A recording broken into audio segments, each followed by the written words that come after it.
Hola y bienvenidos to this week's Tarot Talk, where we are discussing the lunar eclipse happening in Virgo, concluding our first installment of eclipses for 2026, along with the rest of the first week of Marzo, where we have a lot of important and busy aspects taking place. Starting off on Monday, Mars moves into Pisces. In Pisces, it's got a little bit of a neutral territory here to play with. Mars in Pisces is going to really lead us from our emotional space. And what I mean by that is we might feel that we are taking action on what it is that we're feeling as opposed to a more analytical or strategic place. For example, when Mars is in Capricorn exalted, it is extremely strategic. It is very savvy on timing and when it strikes. In Pisces, it is aggressively compassionate. So we are moved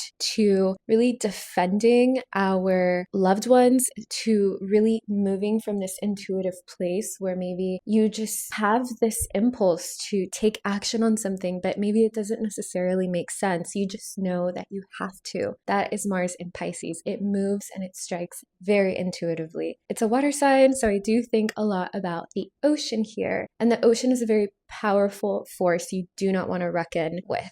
And when you are standing at the beach looking out into the ocean, you can't help but be overcome with a sense of reverence and even a bit of smallness, because you know that you don't stand a chance if it's just you in the ocean, right? So with Mars and Pisces, there might be a theme of the ocean's power, or maybe even water attacks or water violence. Think sharks, think, killer whales, maybe, just on a more nature-based focus. But ultimately, Pisces is also very much our unseen sort of psychic faculties. So Mars here could be psychic attacks or spiritual warfare. In what way are we rooted in ourselves and rooted in our nervous system and in our clarity to shield us from whatever spiritual warfare or psychic attacks might be out in the world at this time? And if we are online chronically, and I think most people are, or if we were watching the news, there is some element of needing to shield yourself from certain pieces of information, not to turn a blind eye to them,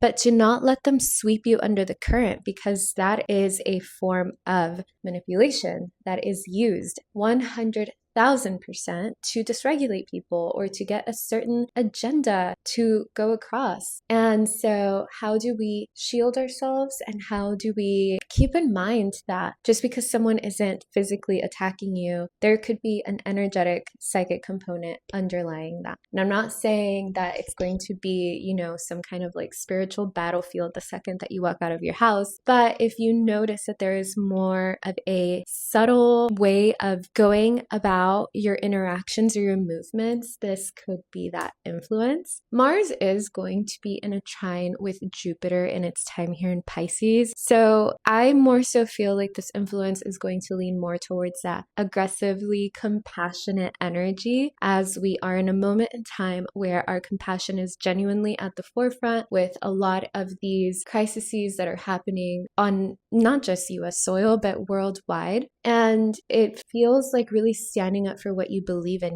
letting your dreams fuel your action and where you're moving from. And Mars is going to be here to join Venus before she departs, Mercury, of course, the Sun, and the North Node for now. And so we have this party waiting for Mars, and Mars is just kind of entering with this sense of wanting to shake things up, wanting things to move fast or to speed up. And Mars is a very hot and fiery planet in water that is boiling water, right? So some things might heat up in this area of your chart as well. But again, if we utilize this in a very strategic way, we can use it to not only transmute our own emotions, but to stand up for something that you feel really strongly about, something that fuels your dreams for the future and that makes you feel a sense of oneness with others in that action that you're taking. On Monday, Luna also officially moves into Virgo, where she makes an opposition to the North Node. And there's a pretty big orb, but by whole sign, she's also making an opposition to Mars. And then on Tuesday, we have the lunar eclipse in Virgo happening at 12 degrees, almost 13 degrees, but it's in 12. And Luna in Virgo is about the details of a situation. It's about the understanding of where the emotions are coming from and to use them constructively. It wants to be helpful. It wants to organize a system. It wants a structure to make sense. It wants to share information that can be supportive for change and innovation. It is very much about understanding the structure of something. It is mutable earth, so it is very open-minded, but Virgo is ultimately a sign that wants to be of service and in service for others, sometimes because it feels good doing it and it places a lot of its self-worth in that place, and other times because it understands that systems can be improved. This lunation is going to be in a sextile with Jupiter in Cancer and opposing Mercury. And Mercury is the ruler of this eclipse. Mercury rules Virgo. But we have a very struggling Mercury right now. Mercury is in its fall in Pisces and it is retrograde. And so a lot of our trust is going to be placed on exalted Jupiter since Mercury is in its house. What does all of that mean?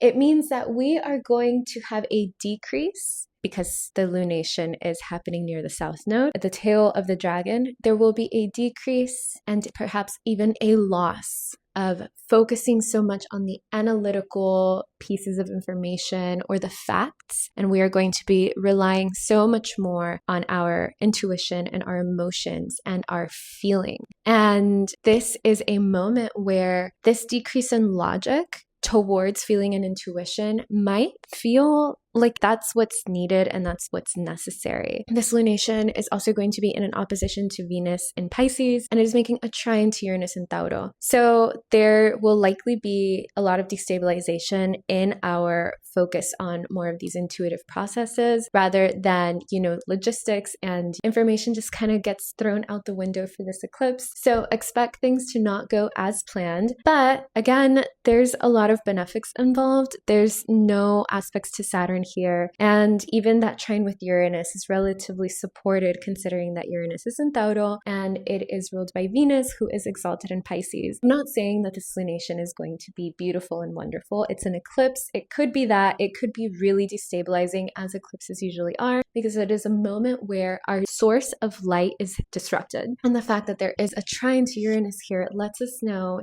to really prepare and expect the unexpected. Because Venus plays a role in this lunation as well, themes of love, beauty, women, trans and queer people might be at the center of this moment in time. But this feels ultimately like something, an old system or old ways of sharing information or old pieces of information falling away entirely in order to nurture and to feed a new system that is rooted in intuition and compassion and empathy and oneness for people. Again, it's next to the south node, so there will be a loss here. The south node, or the tail of the dragon, represents something that is decreasing or getting left behind or a major ending. So wherever it is that you might have Virgo in your chart, do expect that there's going to be a major chapter closing so that something new can open. And the nodes are going to shift from Virgo and Pisces, where they've been for the last few years, into Aquario and Leo. So as we are in this transitionary phase, it feels like a closing of whatever story has unfolded for you between these axes in your life as of the last couple of years. On Wednesday, the 4th, Venus in Pisces makes a sextile to Uranus in Tauro at 27 degrees. This is continuing a little bit of a story from that eclipse. And even though the eclipse is happening on Tuesday, even after Luna ingresses into Libra, the energy of the eclipse story will continue to vibrate in the ether for up to a week after the official moment of that lunation. So we're still on the heels of it. And because Venus in Pisces and Uranus in Tauro were such key players just on Tuesday, that exact moment on Wednesday lets us know that something is peaking about whatever it is that we saw taking place during that eclipse Tuesday. Something in relation to women and finances and beauty and abundance being destabilized or shooken up for something new to come forward. Some sort of establishment having to do with children or having to do with women or having to do with women's rights are getting shifted for energy to flow a little bit more supportively. This is a sextile, but with Uranus, that sextile could mean disruptions where the energy and the decision comes through really quickly, or it could be a change that supports women. And I'm going to lean on the fact that it will be supportive. It'll be a bit shocking. There will be surprises in our lives coming from women that play a key role, but it feels like it's going to be big change in order for newness to enter and come through. On Thursday the 5th, the Sun in Pisces is going to make a trine to Jupiter in Cancer. This feels like a moment for us to lick our wounds. We are pretty much out of the woods for the most part with this eclipse season. There's not going to be another one until later in 2026. And we are reflecting and assimilating whatever experiences we just went through. And we're going to continue to digest them into the following week. But with Sun in Pisces making a trine to Jupiter in Cancer, this is like a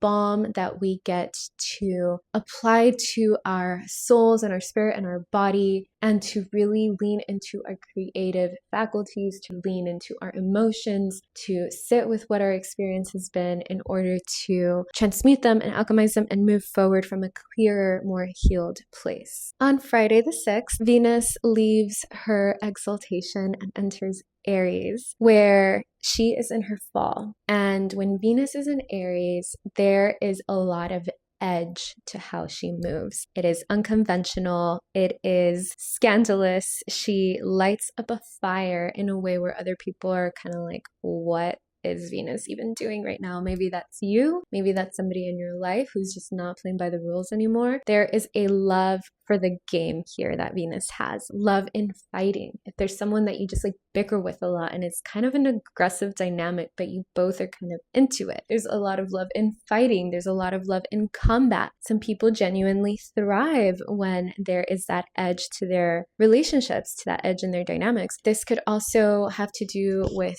beauty as a weapon, weaponizing your beauty, weaponizing your essence as a woman, and understanding your value and your worth in a moment where a lot of women's rights and a lot of women are being swept up in otherwise really violent acts by whether that is ICE or genocide or just living in a patriarchy, which is dying, by the way. How do we reclaim our power and stand our ground and be extremely savvy in how we move through this world? Me personally, everywhere I go, I have a knife on me, and that's a very Aries thing to do. And I don't mind sharing this. I put a spell on all of my weapons that I should never have to use them. And so that's what I mean here. And this will actually come into play because on Saturday, Venus in Aries is going to conjoin Neptune in Aries. But before we get there, Mercury in Pisces retrograde will make a Cazimi to the sun. It will make a conjunction. So we are in this retrograde story, and we are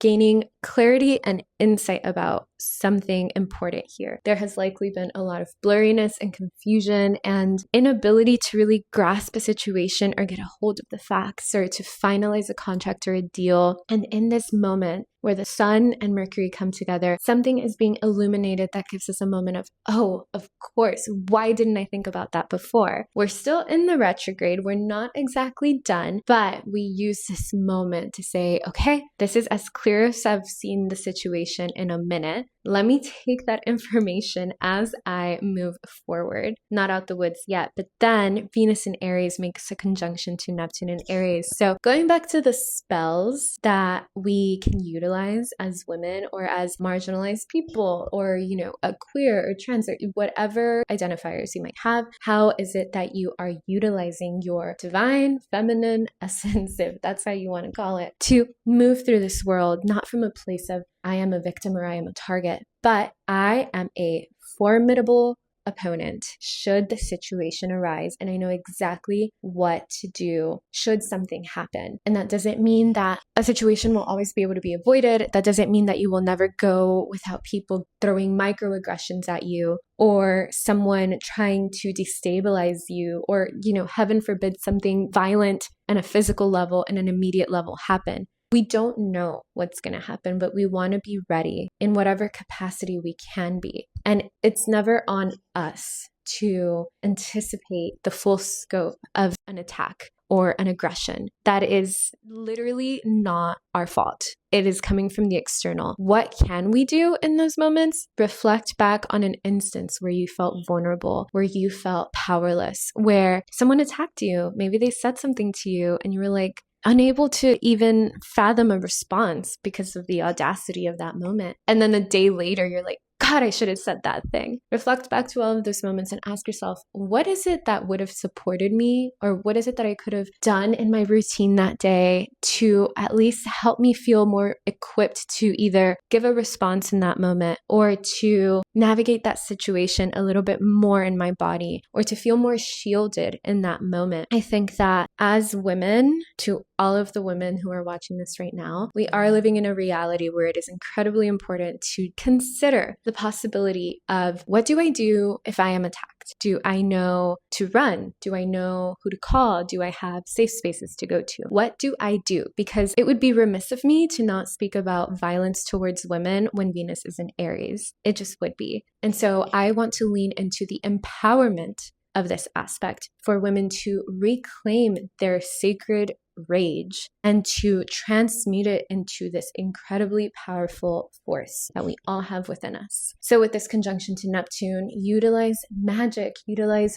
spells, tune into glamour magic. Glamour magic can be a weapon if it so needs to be. I'm not saying, shield yourself up to go to war, but I am saying it's important to be realistic about what can and cannot happen at any given moment in time, considering the events that are happening out in the world. And as an example, glamour magic as a weapon, me putting spells on my knives so that I should never have to use them. That is an example. Or when you adorn yourself, imagine yourself putting on layers of protection. I have invisibility cloaks that I put on myself. You know what I mean? And so really playing into the unseen realms here to further support you. And this connects back into the piece that I mentioned on spiritual attacks or psychic warfare. When we adorn ourselves in these energy mechanisms, these tools and systems around our energy body to protect us and to shield us, then we are showing up with our guardian angels and we are showing up knowing that we will be all right. And I also want to say that the best form of protection is knowing that you are always safe. And I firmly believe that. And also, I have also been in situations where I wasn't safe, but I did not allow those moments to take that belief away from me, because I refuse to move through the world as someone who is afraid or feeling like they can't be safe in their body. I refuse for that to happen. That is a way of me having reclaimed my power from the situations where harm was done onto me, or, I was in a situation that was violent or an attack. And if you're a woman, chances are you have experienced this at least once. And so I want to be very honest about this conversation because it is an interesting one to have that sometimes I think we are afraid to have, because you can just have this conversation on so many different levels. But what I want to speak to here is there is a divinity in rage. There is a divinity in wrath. And as women, we can harness that. Instead of letting those emotions sit in our body and eat away at us, we can harness it and utilize it as a way to reclaim our power and to move through this world with a level of conviction that is immovable in the face of whatever it is that wants to show up, so that you know that you have this inner warrior within you and that there is a beauty in that. And this idea of a spiritual warrior is something that I've spoken about with Neptune being in Aries. And so with Venus here, of course, themes of the feminine and women and moving through the world as queer people or as trans people or as gay people, whatever it might be, really lean into this part of the influence of these aspects. Play with your magic, because magic is real and magic exists. And it's time for us to stop doubting it or pretending that it doesn't, because that is simply where we are in this moment in time. I give myself permission to know and believe that magic is real. And if you needed that permission slip, then I bestow it onto you as well. That is the week. That is the first week of March. It is very busy. It is very active. Carve out for yourself, if possible, moments for you to be alone, moments for you to breathe. Don't pause your life by any means, but certainly don't overbook your schedule, because it is going to be very energetically charged. And I'm sending you so much power, so much resilience. If you are interested in a one-to-one with me, please visit aurisolaris.net. I will offer tarot consultations and we can do one-on-ones on a birth chart reading, whatever it is that you're curious about. Feel free to explore those offerings. I am now going to be offering my tarot readings for the week on a bit of a extended level, where instead of just pulling a card at the end of my readings, I'm going to pull 3 cards for each of the weeks ahead. I will be now offering it on that more thorough, in-depth level. So if you're interested, please check out the link. And otherwise, I will see you in the next one for next week. I hope that you have a really beautiful end of your eclipse season. Sending you so much magia, mucho amor, and until then, cuídense.